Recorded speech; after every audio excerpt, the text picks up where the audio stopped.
Welcome to the Daily Bible for Kids podcast. The day is March the 27th. My name's Hunter, and we are reading through the Bible.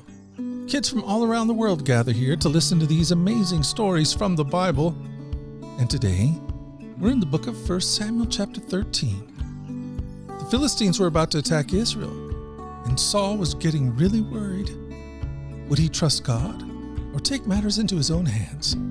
Let's read about it from 1 Samuel 13.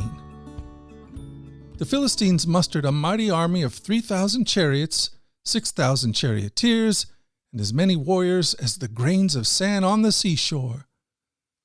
They camped at Michmash, east of Beth-aven. The men of Israel saw what a tight spot they were in, and because they were hard-pressed by the enemy, they tried to hide in caves, thickets, rocks, holes, and cisterns. Some of them crossed the Jordan River and escaped into the land of Gad and Gilead. Meanwhile, Saul stayed at Gilgal, and his men were trembling with fear. Saul waited there 7 days for Samuel, as Samuel had instructed him earlier, but Samuel still didn't come.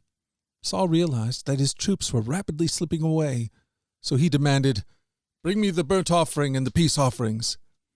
And Saul sacrificed the burnt offerings himself.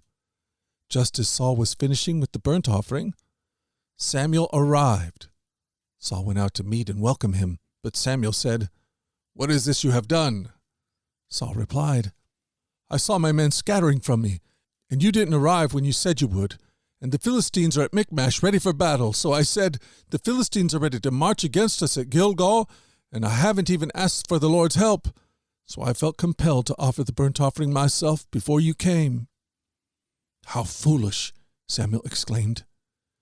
"You have not kept the command the Lord your God gave you.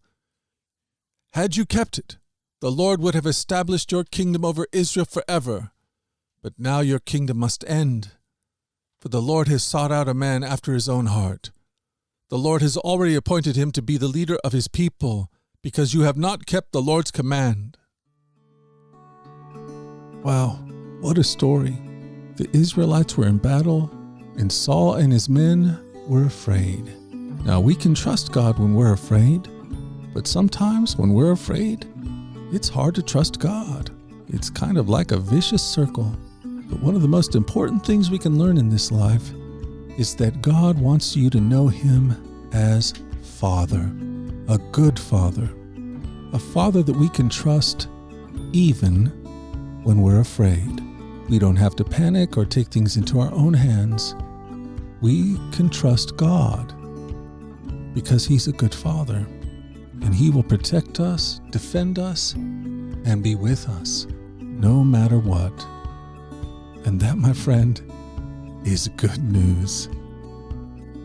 Well, hey, we've done it. We've done it again. We've spent another day in the Bible, and I plan on being back here again tomorrow to do the same thing. Lord willing, and the creek don't rise, I plan on being here. Until that time, let's go forward in God's joy. Let's let His joy be our strength. And let us always remember this, that you are loved. No doubt about it. Alrighty, I'll talk to you again tomorrow. You guys take care. Bye-bye.